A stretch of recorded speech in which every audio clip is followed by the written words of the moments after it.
Hello students, I am Dr. Prerna Bhasin, Consultant Anthropologist and Director, Inspire Analytics. Today I am going to discuss a module on relevance of rapport establishment from the paper Research Methods and Fieldwork. Let's understand what we are going to learn today. In order to do that, in order to read this module, you should be able to comprehend the following points, like what exactly is rapport establishment? What is the historical background of rapport establishment, the rapport building, and why is it relevant to anthropological work and the field work? Some of the empirical experience in rapport establishment or rapport building will also be discussed. Let's talk about the introduction. What is rapport establishment? Rapporteur is an old French word and it literally means to bring back. Anthropological study, be it biological, physical, social, cultural, or prehistoric archaeology, fieldwork is known to be a hallmark in any and all of these studies. Rapport building is one of the important processes in the fieldwork through which anthropologists gain access to the community or tribe and is able to bring back data. The aim of rapport is to create a harmonious and friendly relationship with people. Creating rapport helps in building trust, belief, and confidence among two or more people. This module will take you through the history of rapport establishment and how it started, when it started, why is it relevant in anthropological fieldwork. It would also emphasize on the relevance of rapport establishment in the fieldwork. Empirical experiences from the field have been shared in this module to elucidate the different processes anthropologists use to build this rapport with the people during fieldwork. This module also takes into account the challenges of rapport establishment outside the trodden path of fieldwork among a particular community or a tribe by a particular person or a researcher. A few narrations of women anthropologists and their experiences in terms of rapport building is also a part of this module. Let's start with discussing the relevance of rapport building and reflections on empirical experiences. The study of the other has been the focus of anthropology since its inception. Early anthropologists, popularly known as the armchair anthropologists, had collected and compiled data based on the facts recorded in the logbooks of travelers and the stories the missionaries brought back from the far, far lands. Sir James George Fraser's volume of The Golden Bough in 1922 is one such collection on religion based on the notes from the travelers. The later anthropologists started criticizing this methodology as they emphasized on the first-hand data collected through the direct contact with the people under the study. This was the phase of expeditions that was carried out by anthropologists like C.G. Schlegman, W.H. Rivers, and others. The tradition of intensive fieldwork is involving the active participation of the field worker in the day-to-day lives of the people and is reckoned with Bronislaw Malinowski's work on the Trobriand Islanders. Malinowski had spent 38 months in the island observing and participating in the village activities. This later came to be known as the participant observation, a technique very well known for conducting fieldwork. With the introduction of the fieldwork in anthropology, rapport establishment became an integral part of the process. A field worker going to an unknown place had to establish a way of communication and trust while living among strangers and studying their lives and culture. Rapport building paves the way for the field worker to communicate with the people under the study. What is the relevance of rapport building? Why do we actually need it? Before embarking onto the fieldwork, the undergraduate and postgraduate students of anthropology discipline are initiated on the ways of conducting this fieldwork through induction sessions. The students are advised about their conduct in the field. The question herein is why there is emphasis on rapport establishment or rapport building. Rapport building is important to connect with the people we are going to study. If there is no mutual understanding and trust, the process of data collection would be difficult. As such, the emphasis is primarily on the dress, the food, and the behavior of the researcher so that one can connect with the people. For example, if in a village people strictly follow norms of behavior, dress code, etc., and we go and visit them in a dress that might be considered inappropriate by their standards, or we go to a village and ask villagers to just extend their fingers and we prick them to collect blood samples. Do you even think what can be the consequences of such an act? Under such circumstances, we might have to face hostile behavior from the villagers, dwellers towards our visit. Such an atmosphere is not congenial for data collection and might not serve the purpose of our visit. Thus, the dictum followed is extending a warm and friendly gesture to all our respondents and always respect their culture. So how do we go about it? How do we even get there? Start with greetings. Greetings are considered to be appropriate icebreakers. Every student is encouraged to greet the people in local language when in the field. As stated earlier, in a field situation, the field worker has to connect with the people, and thus students are always advised to read about the people and their culture before initiating field work. The students are encouraged to wear simple clothes so that the people reckon them as one amongst themselves and not as an outsider, and to accept food and drink courteously whenever offered.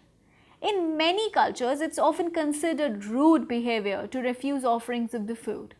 It might also reflect that their hospitality is not being accepted and respected.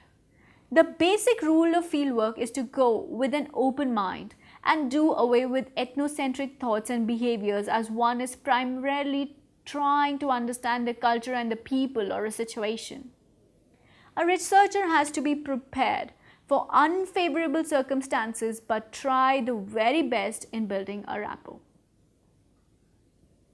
Let's understand how these reflect on our empirical experiences.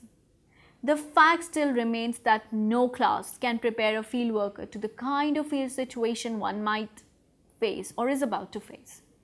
Every field is unique in it itself, as there are no clear-cut methods available on how to build rapport here. In this section, we would discuss experiences of some of the anthropologists in the field to understand the different situations they faced during the rapport building process. It is also important to note that a process that had worked for one researcher might not work for another. Presentation of the self in the field is one important aspect that every researcher needs to take care about. How a researcher presents oneself in the field goes a long way in rapport establishment. At the outset, a researcher has to make the intention of the research work explicitly clear to the community, the organization, the institution, whichever is under study. Many a times when working in rural areas or villages, the researcher might be mistaken for an official representing the government, leading to build up expectations on the part of the community. Such misunderstandings need to be clarified immediately, as it might lead to negative repercussions in the later course of the field study. How do you dress? The food, the drink, and the behavior is yet another aspect that needs to be taken care about. While preparing for the fieldwork, a researcher has to comprehend that while the researcher studies community, the community is also studying the researcher. How the researcher dresses, interacts with the people of different age groups and gender, reacts to the offering of foods and drinks, etc., is being constantly scrutinized by the people under the study. It's like having guests over at the house. You are being scrutinized and so are they.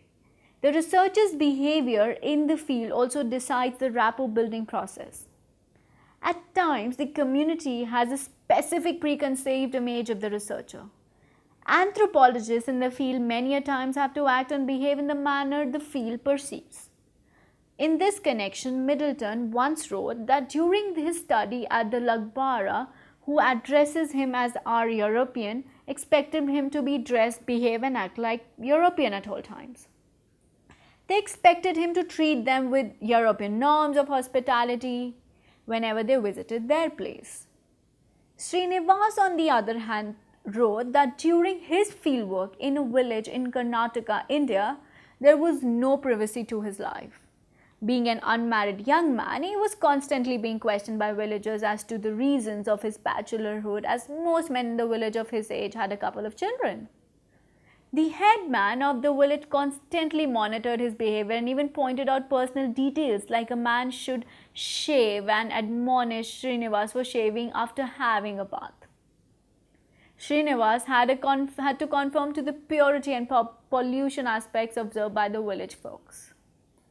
Goldie, speaking about his fieldwork in a Mexican village, stated that being an unmarried girl, the villagers felt that she should adhere to certain norms like not smoking, drinking, going out alone at night, speaking openly about topics like sex, pregnancy, entertain any male in the house except in the presence of some village elders, etc.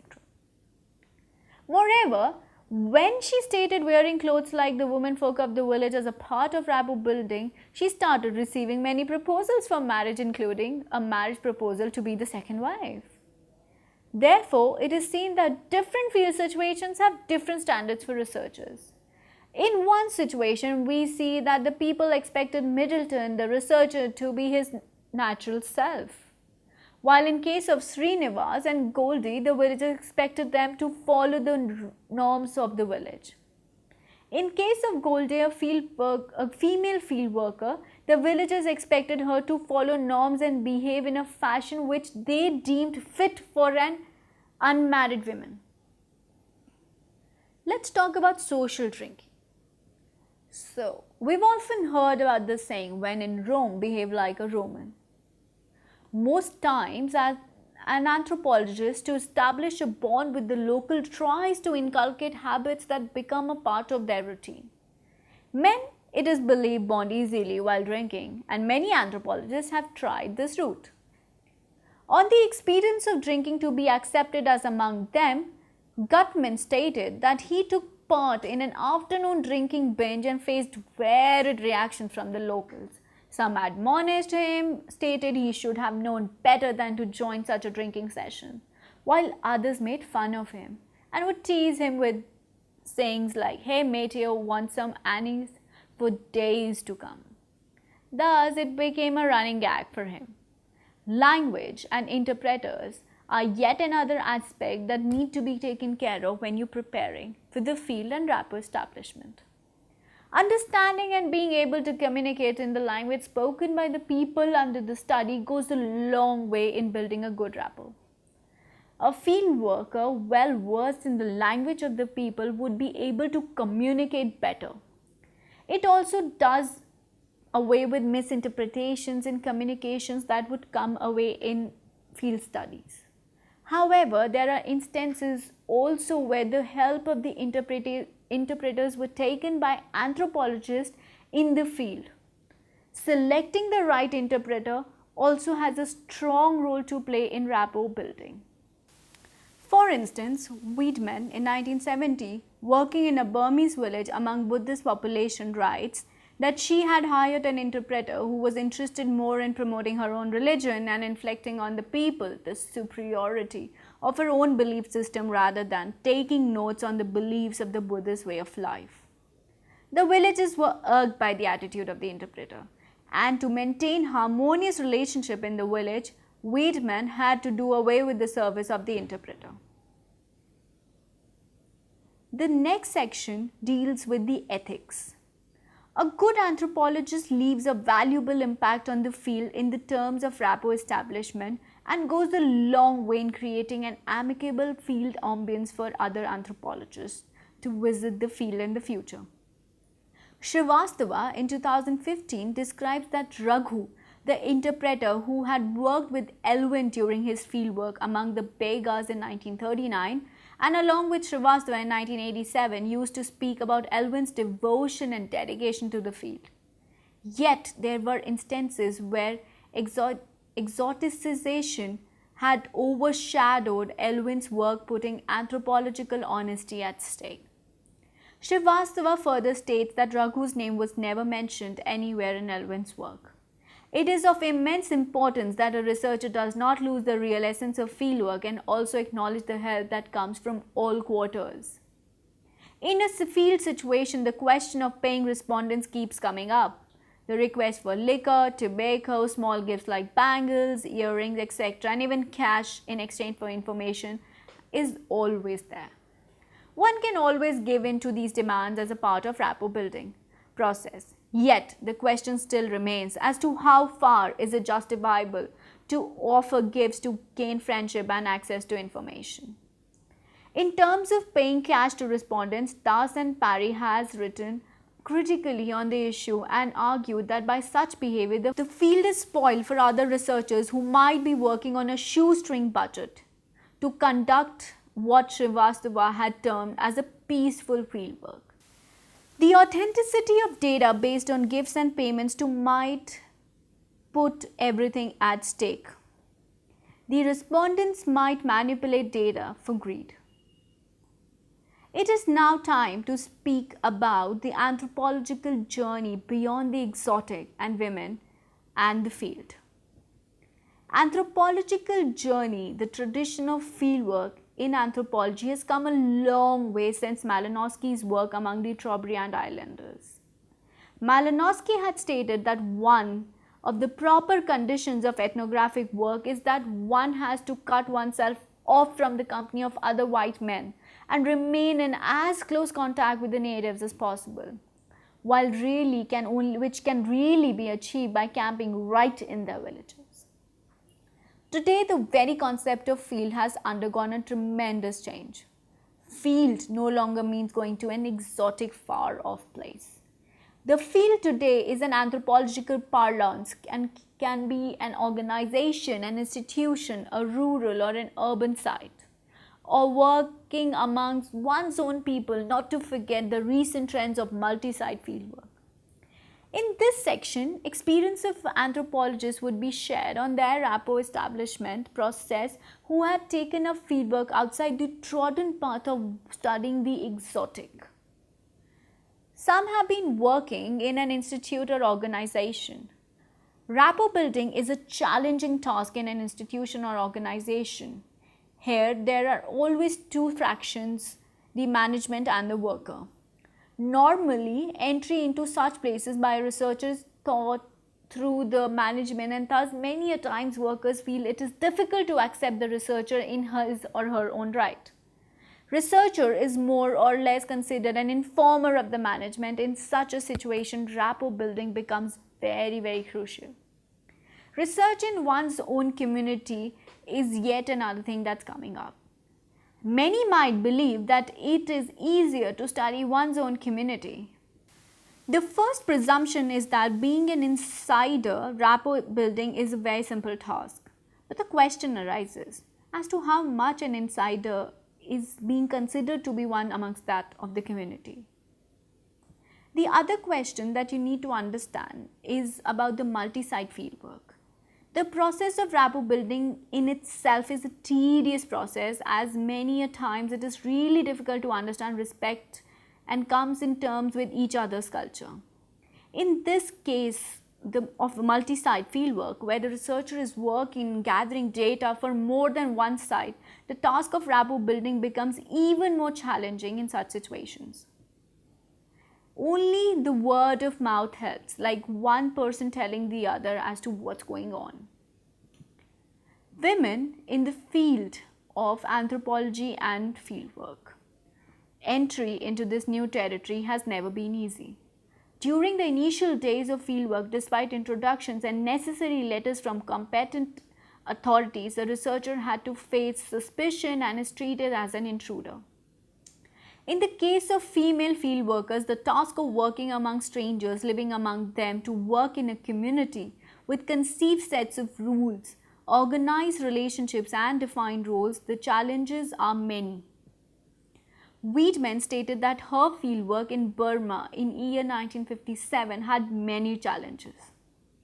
During that time, Burma was going through a political turmoil leading to unrest in the society, with kidnapping and murders becoming an everyday affair. She was unable to locate a village where she could start her fieldwork, and her acquaintances were reluctant to take responsibility. As first and foremost, she was a woman and who was single.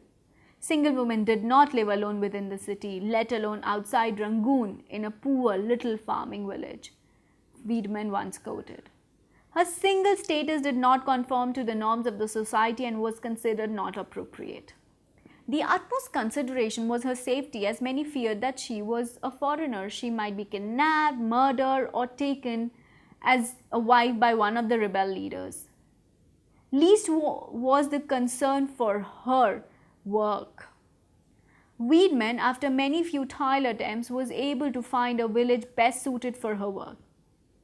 Times were tough, and at one point she was asked by the authorities to leave the village when the headman was kidnapped. But the headman escaped and returned to the village. Almost a month later, Wiedemann was allowed to return to the village. This was a turning point, as the villagers accepted her, as she was ready to continue with her work despite difficult times. It is time to summarize this module. There is no concrete methodology of rapport establishment. The same field can be predictably unpredictable, says Channa, as in her book in 2015. Every day in the field is a new day. The approach that has yielded data today might not yield data anything tomorrow. Field situations are challenging in itself, as the respondents may not belong to the same strata or community or group. It is a process that one develops in the field. The process of rapport building is continuous. Rapport building is a two-way process. In the field, the researcher is not the only one collecting data, like as it has been told. The people under the study are also observing the researcher continuously. The researcher might be questioned on the marital status, caste, and family history. A field worker has to be prepared for all these questions, the situations, and queries. All times, and mostly at times, the researcher might face emotional situations beyond the control of any textbook example. At such times, the researcher has to react with caution and the understanding of the situation. Above all, the researcher needs to be always focused and keep in mind the objective of the fieldwork. A field worker has to be observant and sensitive to the moods of the people. One cannot force the subjects to respond or provide data. It is an everyday life experience, and it is an everyday lived experience as well. Rapport building is the process that paves the way for the researcher to become a part of the people that are being studied. Thank you.